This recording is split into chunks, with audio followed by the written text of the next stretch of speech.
Hello, everybody. Welcome back to another episode of the Built to Exit podcast with me, your humble host, Jason Sisneros. I happen to be not in studio today. I happen to be on the road. I am in Fort Lauderdale.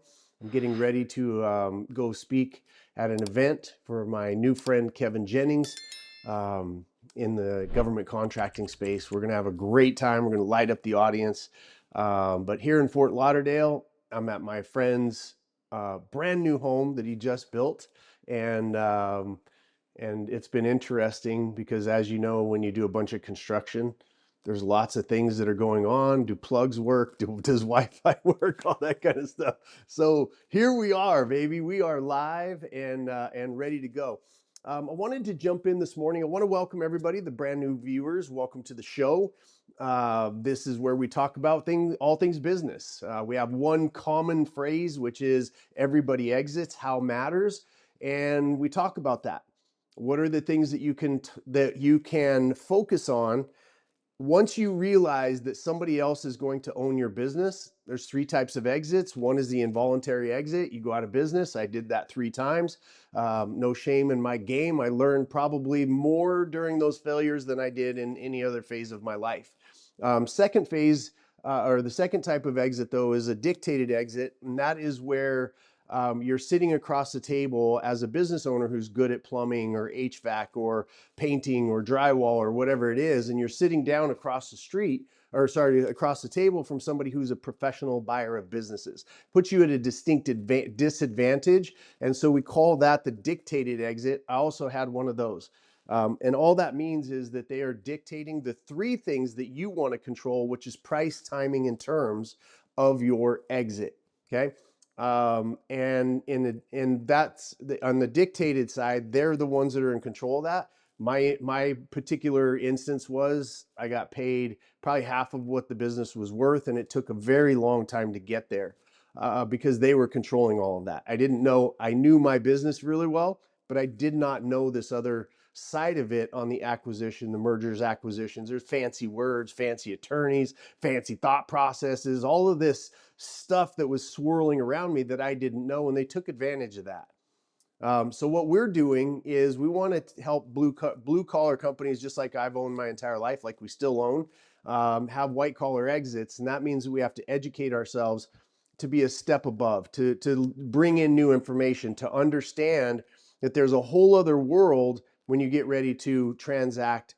For most people, the largest transaction that they're ever going to have in their life, and to make sure that that's smooth, to make sure you get paid, et cetera, et cetera. So that's what this show is primarily about. Now, so we talk about custom tailored exits. That's what I did.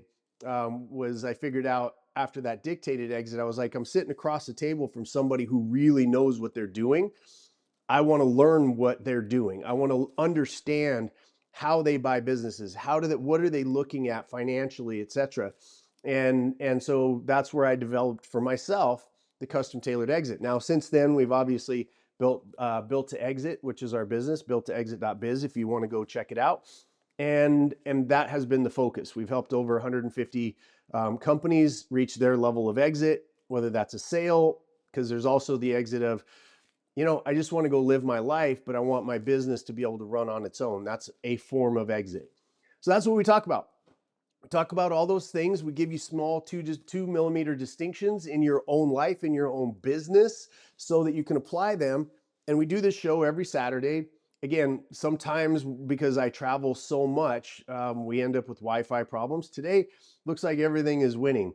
We happen to be in my friend's kitchen, and it's a gorgeous house. He just finished a giant remodel on this place here in Fort Lauderdale. Next weekend, I will be doing this show from Atlanta, not our home base, our home studio in South Carolina. I'll be in Atlanta speaking at an event called The Forge. And you can check all the socials and find out if that's something that you want to come and attend. And then we head into Christmas. So let's get into this week's subject, though. And I want to talk to you a little bit. The idea behind what we're going to talk about today is your pricing model. And I'm going to give you some examples of where you go, well, Jason, I sell one thing. How can I possibly and all of us sell it for the same amount, right? This is the issue, right? It's elevating above your industry. It's elevating above your current circumstances. It's elevating above or getting a new perspective to think about things in your business in a way that will move you away from your competitors, that will elevate you in your business. And so I have this unbelievable blessing that I didn't realize was a blessing in my life, which is called cross pollination. And as I was buying businesses, as I was, working my way back, as I was doing turnarounds, what I started to realize was with all of the different industries, whether that's building or online businesses or solar or car washes, whatever it is, you can pull. There's usually kind of an industry group think. Everybody's thinking the same way. They're kind of doing the same stuff. And that's why the results are sort of common, right? You go to the same events, you go to your conventions, you go all that stuff. And so there's this like glass ceiling of thought process. Cross pollination allowed me to step outside because I was doing multiple companies, and I would be fixing a chiropractic office, and also at the same time I would be fixing a janitorial business. And I'm like, oh wait, I got this great idea. We're doing this over in janitorial. We could put this in chiropractic, right? Or I got this great idea from HVAC that we could apply to my car washes. It was an amazing opportunity for me to, when they say think outside the box, right? That fortune cookie thing that they're always talking about, to say, I'm thinking outside the box. It really is think outside of your industry, right? Look at best performers in other industries. We always talk about in the business that when we're doing turnarounds and we're prepping companies up to sell for their optimal level, we always say, let's get you back to your best performing time, and then let's start to up level, right? And the best way to up level is to take information from industries who have gotten, let's say there's 80 things that you got to get right in your business before you're going to get an optimal sale. And of the 80 things, what industry, what time frame, what person was able to take a concept and really hone it into something successful. Okay. And today is one of those cross pollination kind of moments where we're going to talk about menu engineering. This is where it started. And oddly enough, this is menu engineering for restaurants, where they get in and they understand the detail and the how much. And I want you to understand that menu engineering makes sense. It's like, well, that's what I sell. I got to make sure it's profitable. How much does lettuce cost? How much is the labor per hour? How much is the rent? How much is the electricity? How much is all this stuff? And then that whittles its way down to, this hamburger is $27 because that's what I need to sell. And then I need to sell 800 of those hamburgers for me to be able to keep the lights on.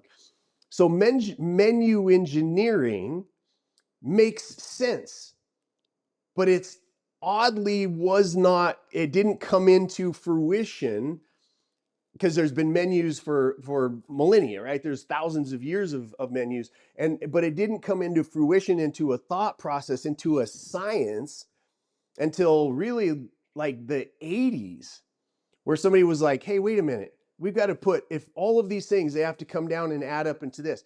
Before it was, what do we have available? What are we good at cooking? Right? It's the same thing with every other business. Nobody in that industry over thousands of years of owning restaurants had thought, hey, maybe what we should do is look at that menu. That's the thing that people are choosing from, and see if there's a way that we can increase our profit margins, increase our predictability, right? So this episode, and I'm gonna blaze through some stuff, so be ready to take notes. This episode is something that is in quadrant one, right? When we talk about the 4 quadrants that you need to build out for a successful exit, an optimized exit for you, there's this relationship to customer, your LTV, your RPE, all of these things, the acronyms, right? and all that relationship to customer means is that you are clear and you're going to eventually be able to hand to the buyer of your business a predictable revenue stream.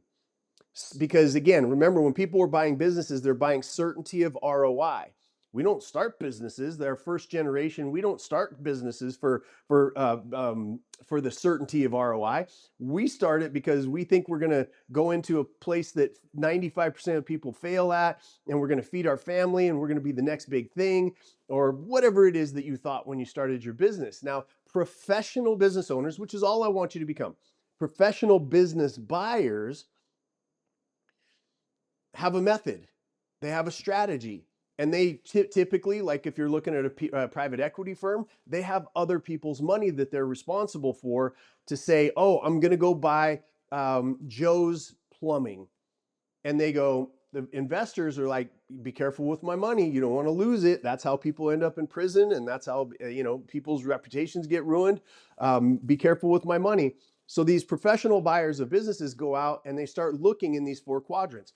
I'm going to look at Joe's Plumbing, and I'm going to look at Sam's Plumbing, and I'm going to look at Lisa's Plumbing, and I'm going to look at these businesses. I'm going to look in these 4 quadrants to see who's got the number one predictable revenue streams. Okay. And if Joe's is the one, then great. So you want to systematically start doing this along the way. When you get this right, you also, while you own the business, are making the most money possible out of the investment that you've made. It's switching to being an investor. You want to, as soon as you can, just start thinking of yourself as an investor, and that helps you with every single decision that you're going to make. Okay. So this box of relationship to customer, the second one, I'll just go through all 4 of them so that you know them. The second one is your clarity, running your books like a professional, clear, concise, not hiding anything, running them like somebody that will buy your business is going to want to see the books. It's called due diligence. They're going to rebuild them anyway. And if the buyer of your business is rebuilding them, it is your price of your business that you're going to get is going down. The terms are going to get worse. The time frame of which it's going to take to get your payment is going to be longer. So you want to address these 4 boxes. The third box is a management team. The business can survive and give those predictable revenue streams without you being there. The fourth one is kind of what we talk about all the time here, is having a precise exit plan, a pro forma adjusted EBITDA exit plan, which means that you can hand them over, here's all 4 boxes. You have 90 days to due diligence. And at that point in time, I've got 4 buyers behind you. So make up your mind. Pro forma adjusted EBITDA just means that you're paying attention to the market in front of you. Okay, so come back. We're in box number 1 today on today's subject, and we're talking about menu engineering, but we're going to call it pricing engineering because some of you own restaurants, some of you don't. Some of you own other things, and I want you to shift your mindset, and then I'm going to give you some strategies on how you can adjust this in your own business. Okay. Hi, my name is Jason Sisneros, founder and chairman of Built to Exit, a world-class business consulting firm that's helped hundreds of clients and thousands of business owners fix, scale, and successfully master their companies. Let me ask you a question. Are you serious about changing the direction of your business, but you don't have the funds to bring in a high-level consulting team? Well, then keep watching. We created the Built to Exit system specifically for entrepreneurs like you. Whether you're a startup trying to avoid costly mistakes or a seasoned owner stuck in a plateau or a downturn, this do-it-yourself system is your answer. Now, this course isn't easy. It's not a gimmick. It's not sugar-coated motivational feel-good fest if you know me at all. It's a graduate level masterclass built from decades of business ownership, consulting, and real-world results. If you're willing to do the work and follow the blueprint we use with companies that pay us 5 and 6 figures, you will finally have a system that gives you time freedom, financial control, and a clear path to a successful exit. So if you're serious about building a business that works with or without you, go to www.b2xsystem.com right now, because everybody exits. The only question is how. I would say that it's a healthy comment to say that most entrepreneurs, most business owners, they're insecure about their pricing because nobody told them how to build pricing that makes sense, right? They change it depending on the customer, the pressure of the moment, and then they wonder why it's wildly unpredictable. Remember, predictable, predictable, predictable. SOPs, SOPs, SOPs. Everything's got to be predictable for you to be able to exit your business, whether that's just your time or whether you want to sell it to somebody else.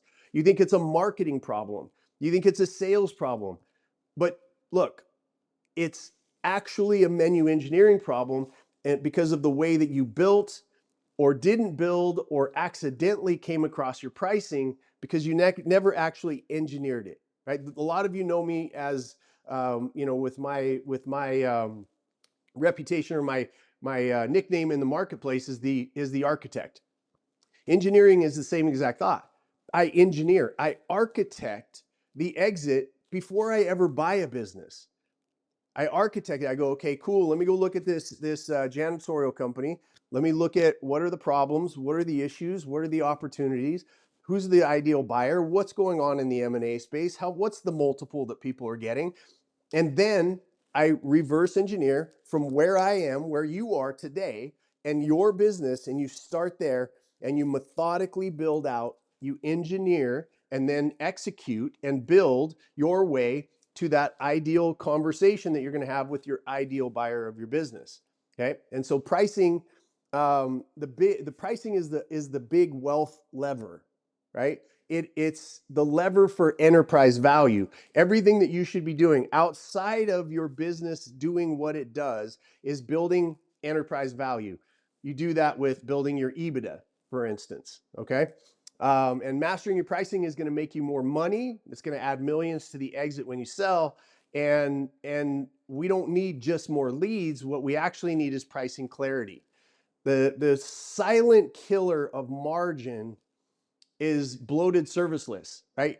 It's not that you're not offering enough or that you only have, it's that you're offering in sometimes too many things. It's complicated custom quotes. It's emotional pricing. It's costing you hundreds of thousands of dollars to not understand this concept, and millions when you sit down across the table from a qualified buyer. Okay. So what you want to do is what the buyer is looking for is predictable, high margin revenue. And if your pricing isn't structured, tiered, and repeatable, they're going to discount your business instantaneously. And you can see it happening. The value, the amount of money that's going to go in your pocket, you can just watch it, just like somebody's doing a walk around on your car when you take it to the dealership and you go, hey, I did my Kelley Blue Book and I've got $18,000 for this car. And they go, yeah, great, that's cool, right? Let's talk about it. And they go, oh, what about the balding on the tires? In your mind, they don't even have to say anything. They're like pointing out the weaknesses in your trade-in. Oh, this broken window. In your mind, you're like, okay, 18, now 17. Oh, bald tires, 17, now 16. They do not have to say a word.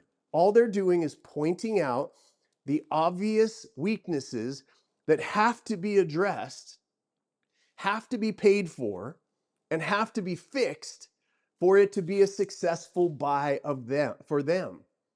So you're either going to do it and reap the rewards on your enterprise value, or they're going to do it and they're going to reduce the price, the value of your business. Fairly straightforward and simple. Okay. Every industry can have a clean and simple menu. Again, we've done so many verticals. I owned businesses in all kinds of industries. I still do. We're in cannabis and medical and AI and then we're working with tons of clients on the consulting side. Electrical contracting and roofing and all, just name it, right? Name it. Every industry can have a clean, optimized structure. What private equity firms are really, really good at is doing just this. So if you're good at it, then you'll be able to get them to come in. You'll be more attractive. You'll be able to sell for more. So let me give you an example. Car washes, right? 70% they push 70% of their, and I know this from firsthand because of owning several of them.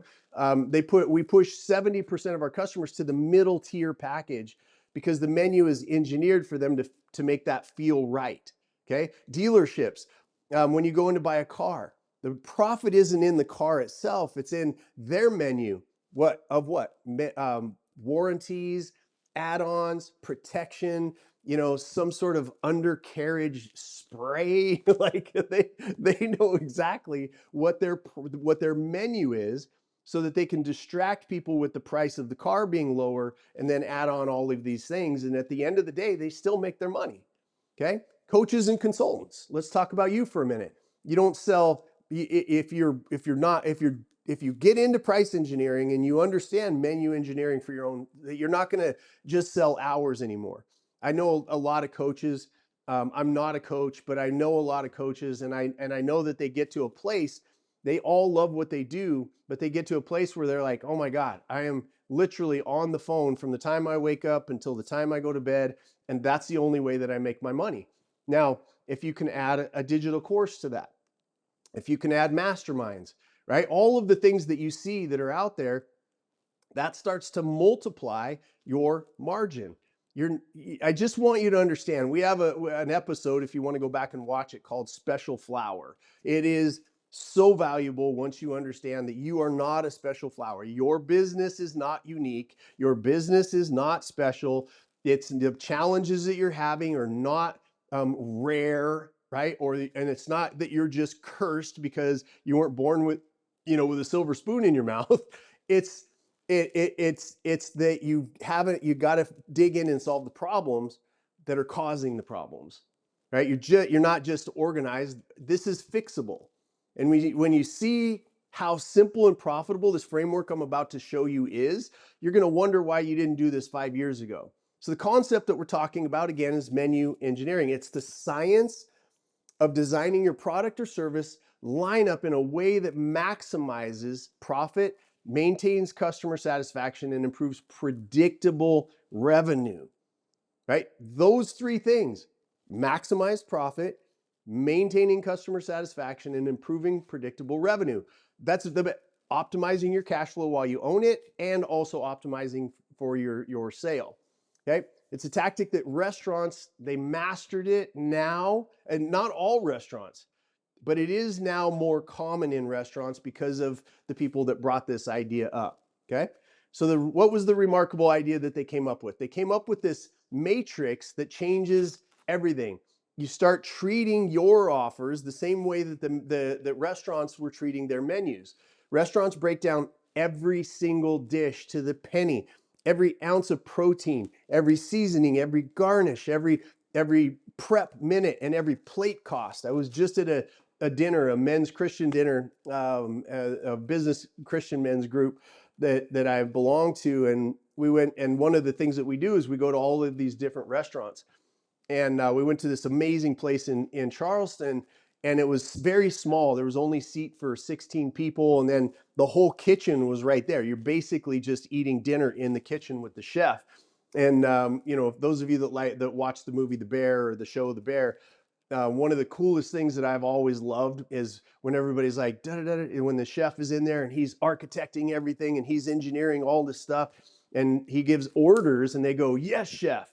So for us, it was awesome because every time he would tell us what that next dish that was coming out, he would go, 1, 2, 3, yes, chef. And we would all say it in unison. It was so cool. Great experience. I'll put in the links, the name of the restaurant. If you're ever in Charleston, definitely should go. But the people that understand this, in the every ounce of protein, seasoning, understanding, his kitchen was meticulous. He knew where everything was. The people that were helping him, they knew where everything was.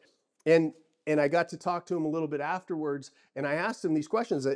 I knew that I was going to be doing this episode, and I asked him. I said, "Do you know?" He goes, "Oh." He goes, "Let me show you the list." And he goes, boom, and the pricing and the pricing and the pricing, and then how that filtered over into how much profit he was going to make per meal. He had a set menu, which made it a little easier for him as well. So that's why their margins stay predictable and why yours may feel random, right? Every small and mid-sized business can do the exact same thing. Every service package, every product, recurring contracts, add-ons, updates, warranties, support plans. Once you actually calculate the true cost and the true margin of what you sell, you're going to discover something surprising. Every offer in your business falls into one of the following categories, and this matrix is your real pricing strategy. It's a real pricing strategy. And there's variations of it in the marketplace. I did not come up with this. This is not my original idea, but I couldn't find anybody directly to give attribution to. I'm just going to say it's not my idea, but pollinization, I've been doing this for decades and it works. Okay, so the three categories, if you want to jot this down, and then I'll go into them a little deeper, is stars, sleepers, workhorses, and dogs. And again, there's variations on these four. I like these four. This is the opposite of what most small and mid-sized business owners do because they make pricing decisions emotionally, right? It's interesting. I learned a concept a long time ago. The first one that speaks after you've made your offer loses. And most people that are in that moment, right? You know, you've offered something to somebody and there's this awkward silence because they're like blah blah blah. And most amateur salespeople will jump in and try to rescue the clients. they'll be like, oh, well, if that's too much money, blah blah blah blah blah, we can change it, right? I'm the owner, I can control all that stuff. So being a professional is know your menu so well that you know, boom, boom, boom. You've got 3 offers. You're going to lay it in front of somebody, and then you are going to shut your mouth. Okay, you're going to just shut your mouth. Here it is. The next person that speaks loses, right? And so we want to make sure that we're being a professional in that space.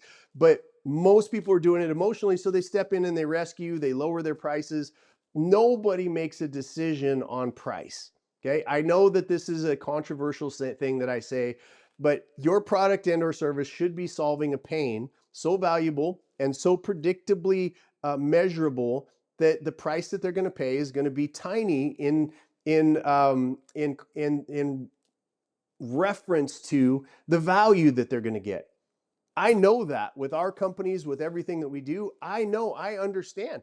Could we charge more? Yeah, we could absolutely charge more, but I want the outsized results for my clients because guess what? They are my biggest fans. Like people that are watching, you're here, like you're telling people, they tell people this is what we did and these were the results. You don't have to take my word for it. Go to LinkedIn and just go down and look at all of the people that we've helped, right? And that means that I have not spent a plug nickel on advertising. Not a plug nickel, right? So it comes from knowing the right people, doing things like this, the pricing issue, and completely and totally being competent and giving outsized results in comparison to the cost, right? So are you a business owner running hard, burning out, and still not getting ahead? I'm Jason Sisneros, founder of Built to Exit. I've bought, built, fixed, exited over 24 companies of my own. I've helped hundreds of business owners do the same. If you're listening to this podcast, you probably didn't start your business to be trapped in it. And yet, here you are, overwhelmed, underpaid, drowning in noise from fake gurus and recycled advice. Been there. Built to Exit isn't just another course. It's not a magic bullet, it's a system. A proven blueprint built from real-world experience, not theory. We help owners control the 3 things that really matter in business: price, the timing, and the terms of your exit. Whether that means more cash in your pocket now, more freedom starting today, or a full-blown exit strategy that lets you walk away on your own terms, our team knows how to get you there. So if you're done guessing, done with the excuses, and ready to win? Visit builttoexit.biz today to schedule your free 15-minute strategy call with a senior advisor. We'll show you exactly where the leaks are in your business and how to fix them, because everybody exits. How you exit is the only thing that really matters. Builttoexit.biz. We play to win. Do you?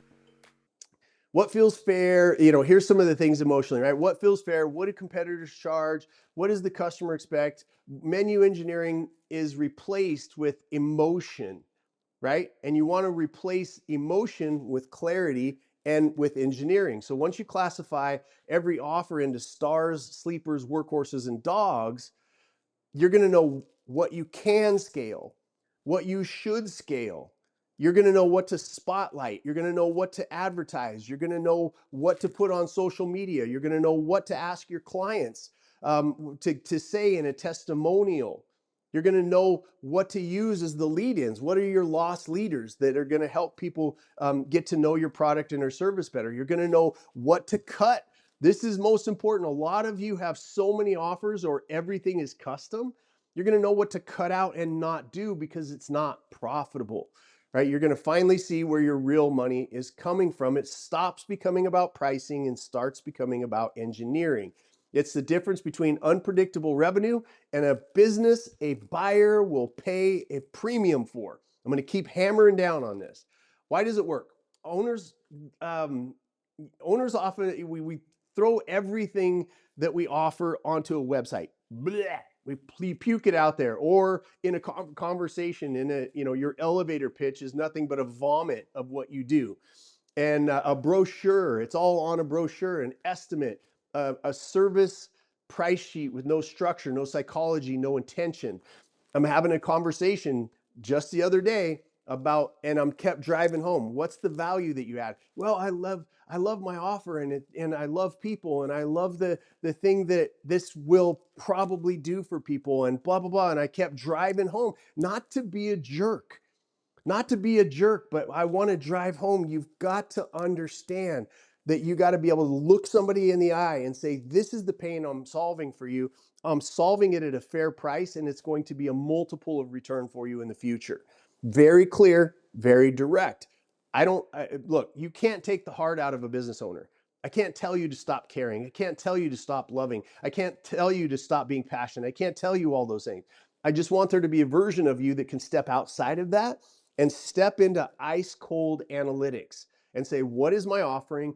And to make sure, if you do love your product or service, if it really is doing great things out in the marketplace, then you should desperately want your product or service to be in the hands of the people who need you most. And that means taking responsibility for doing things like menu engineering. Okay? This is going to lead to clients choosing low margin work if you don't get the psychology right. It's going to, your high value offers they're going to be buried in the wrong place. There's going to be, this is the biggest thing, confusion about pricing and offer, right? Emotional, inconsistent quoting, zero predictable growth. So if you want predictable profit, a cleaner path to exit, and customers choosing your highest value offers without hesitation, you need to understand the mechanics, right? The mechanics behind your business at its deepest level. So before you can price anything, you need to understand what it costs you in time, in labor, in margin, in opportunity. There's lots of ways to do this. It's one of the very first things that we ever do when we bring on a client that we're helping to prep for exit. We got to get these things out. Because most owners, they just got in and they're like, well, what are my competitors charging? I'm going to do it across the board. We see this all the time. We're in retail, right, on the cannabis space, and everybody offers the same thing, right? So how do you stand out? How do you stand up above? You engineer, you architect. We're going to be doing a walkthrough of one of our locations, and I'm going to tell you some of the things that I did and that we did in that instance to make it stand out amongst everybody else that has the same offer, that has the same products. So what feels fair, that's also a bad way to look at things. What they think the customers can afford, a huge big mistake, right, is you projecting, right? Let's say that you're broke, or you're struggling, or you have a challenge, or you've never really experienced having a ton of excess capital. You projecting onto the customer what you think they can afford is costing you thousands, if not hundreds of thousands of dollars. Do not make the decision for the customer of what they can and are willing to pay. Let your sales presentation, let your pricing do that. Get yeses or nos and let that indicate what your pricing should be. Okay. And that leads to guesswork again instead of strategy. And here's what financial clarity actually means. Okay. Break down every dollar, every offer to the dollar. Identify hidden costs that quietly are destroying your margin. going back to a job site 13 times, sending a team out to the job site, having them go back and forth to Home Depot 16 times, right? You got to understand that those things are costing you money. Anytime you're not performing the core deal in this set amount of time, anytime you're outside of that, that's how your margins are getting quietly destroyed and you're leaking money out the tail. Okay. You're going to see which offers are profitable and which ones aren't. You're going to understand which services scale cleanly, right? And then the other ones that you maybe are pushing on because you need the cash that are going to break your team's back, right? Which ones can you scale and which ones are going to break your team? So this financial X-ray vision is kind of the way I want to think about it. It's what turns pricing from emotional into a mathematical equation, right? Without this, the matrix does not work, and neither does your pricing. So let's jump into the 4 stars. Stars are your high profit and high demand combined, right? These are your wealth creators. These are your offers that your business should be built around. For example, HVAC, full system installs, furnace plus AC, okay? High margin, high demand, easy to predict at scale. And if you and so in that space, just whatever business you happen to have, you got to know what your stars are, and if you and you got to know what business you're actually in. Okay, so that's your stars. Your sleepers are high profit, low demand, right? Those are your kind of your hidden gold mines. These are the things that you created because you were listening to the marketplace, but the marketplace doesn't really know about it, right? These are not selling, not because they're bad, but because they're buried. They're poorly positioned. They're not explained well. They're not marketed well. It just, oh, every once in a while when we solve this particular problem, we do this thing and it's lots of money, right? But low demand. Think about elevating that back, right? Elevating that back up. So some of the highest margin items, let's use HVAC again, right? They're ignored because owners don't spotlight them, right? Your air quality add-ons, your whole service. I'm standing in my buddy's brand new deal, and I'm thinking about all these things that he went through in here on his HVAC. But you've got whole home UV purification, upgraded HEPA filtration, humidity control. Like all of these are severely high level profit deals, but are they consistently offered to your client? Are they easy to buy? That's really the question. Okay. And then you've got your workhorses, low profit, high demand, right? And these are gateway offers. These are the things that you put out that bring people in and they get a chance to taste the menu. It's like, when you go into a gelato shop and they're like, oh, do you want a taste of this chocolatey deliciousness? Right. And then you're like, oh, give me 3 scoops of that. These are your teaser offers. These are your low profit, high demand offers. They're easy to sell, but the margins are thin.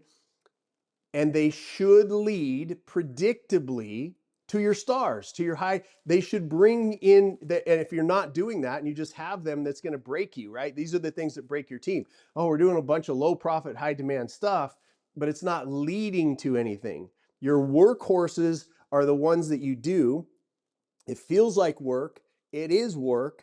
And then that's got to lead you to that higher ticket offer, right? If not, maybe think about this week engineering some of that stuff. When it's designed well, workhorses become your cheapest customer acquisition engine. Okay. Number 4, dogs, right?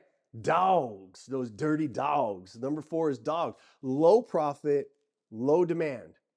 And these are the silent killers. Like I see this all the time. It's like we have this product, and it's what our company is known for, and we keep it because we were doing this 20 years ago, and we're going to keep doing it. Like just keep going with HVAC, right? An HVAC example is like one-off micro repairs. Like we're going to come out and micro repair. We're going to do these micro repair. We're going to go to every sales call. We're going to all these things. We're going to go without crafting that, engineering it, having a better conversation.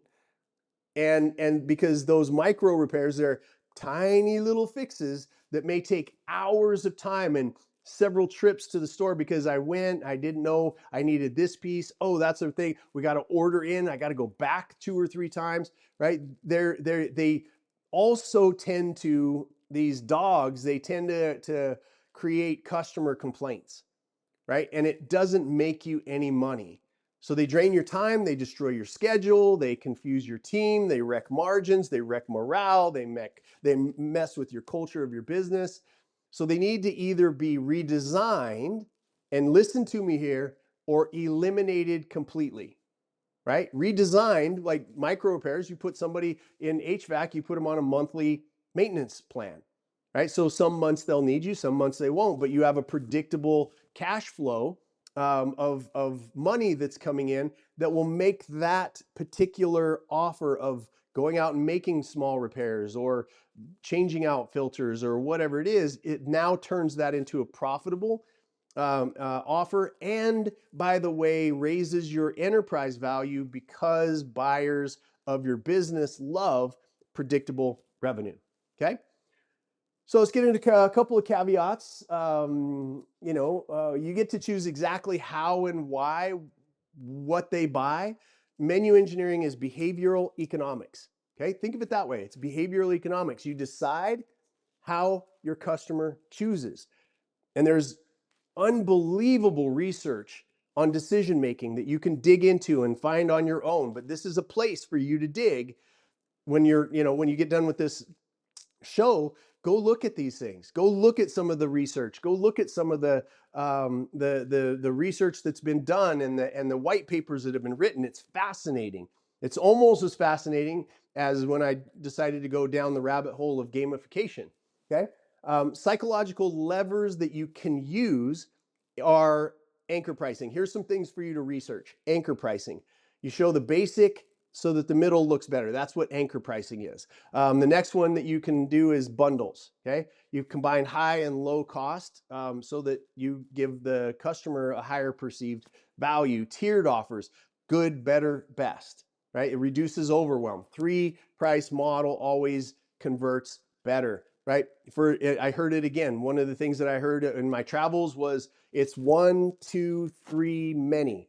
Okay, if you have 72 offers, you make it difficult. People would rather not make a choice at all than to make the wrong one. Make it easy for people to decide. A couple of examples. Salons use a basic cut, a cut plus wash. I know a lot about this, obviously, and a premium treatment. Right? In their in their business model, they're focused on, we're not going to do the lowest cost thing, which is just a cut.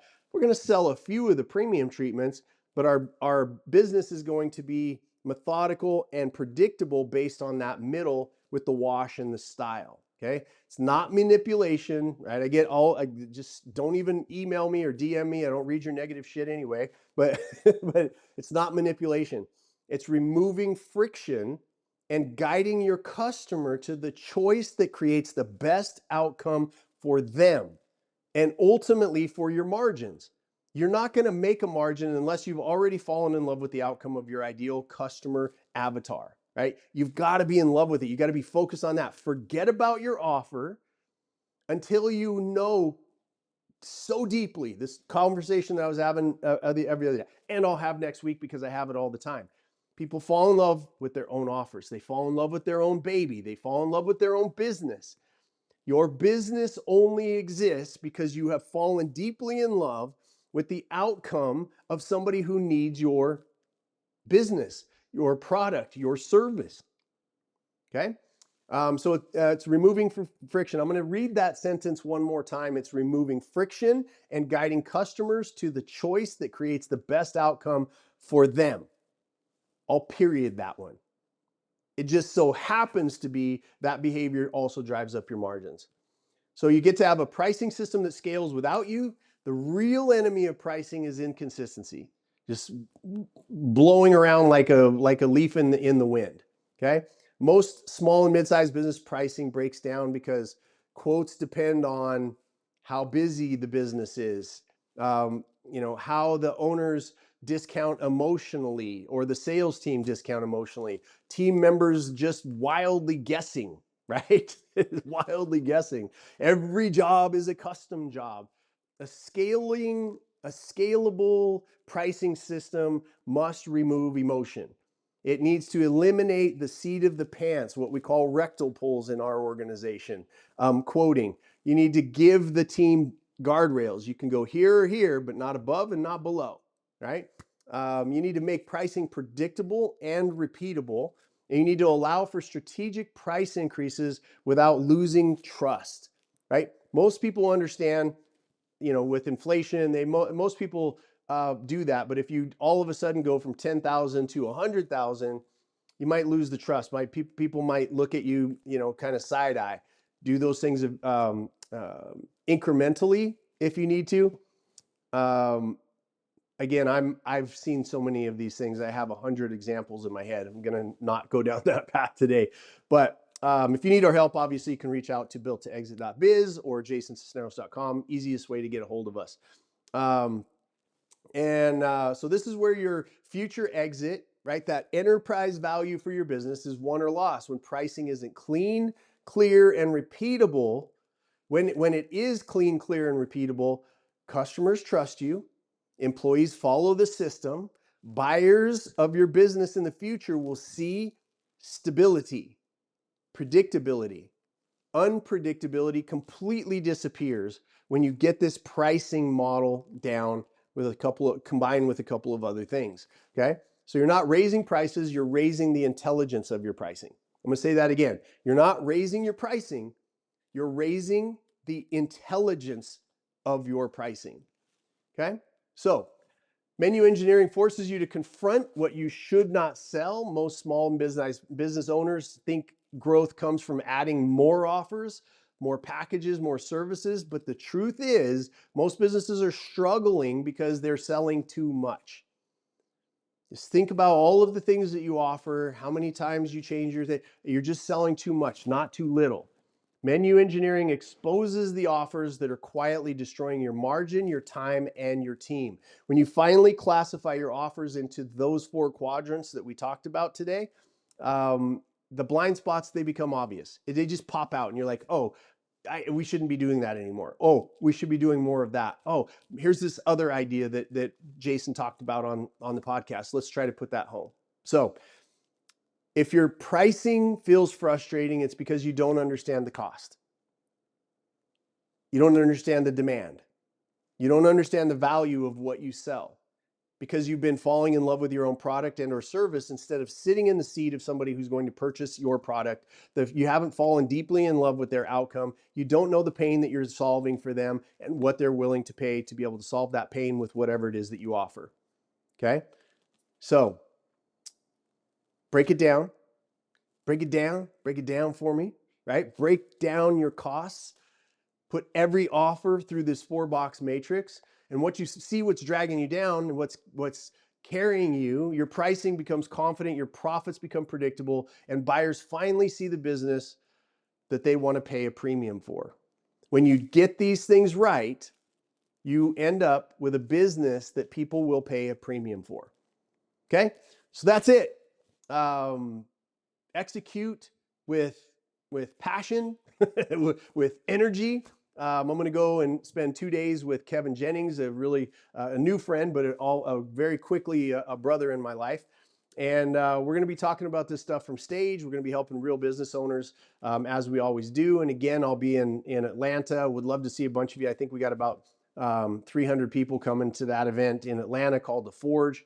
And it's faith, family, fitness, finance for people who love the Lord. So anyway, I hope you have an amazing week. Thank you so much. I can't tell you how much me and my team at Built to Exit, how much we appreciate your time and your trust that you give us every week. The amount of times that this show is being shared, who it's being shared with, that really, truly, specifically, I don't think anything's an accident anymore.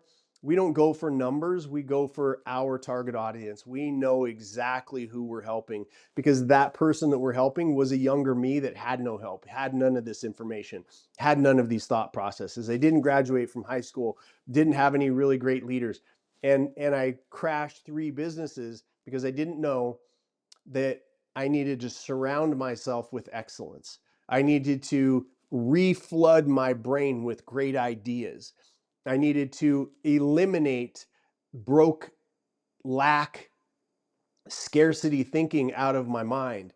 I didn't know all of that, right? I didn't realize how powerful, and the freedom and the free air that we breathe is due in large part to soldiers who stood up that we'll never know, that shed their blood, and business owners and merchants throughout history who has kept finance diversified so we don't have to beg from beg from the government or work for giant corporations for us to make ends meet.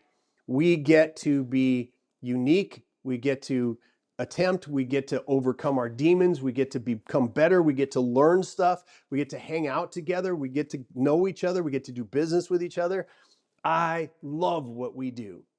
And I love you for being a part of it. And that is it for this week. I'm Jason Sisneros. For all of us at Built to Exit, thank you so much for your time and your trust. And we'll see you next Saturday, which will be from Atlanta. We're in Fort Lauderdale today. We'll be in Atlanta. We'll see you next Saturday, 9 a.m. Eastern Standard Time live, or you could go to YouTube or any of the other places to find the show if you missed the live production. Okay? Thank you very much. Love y'all. Have an amazing week. Bye.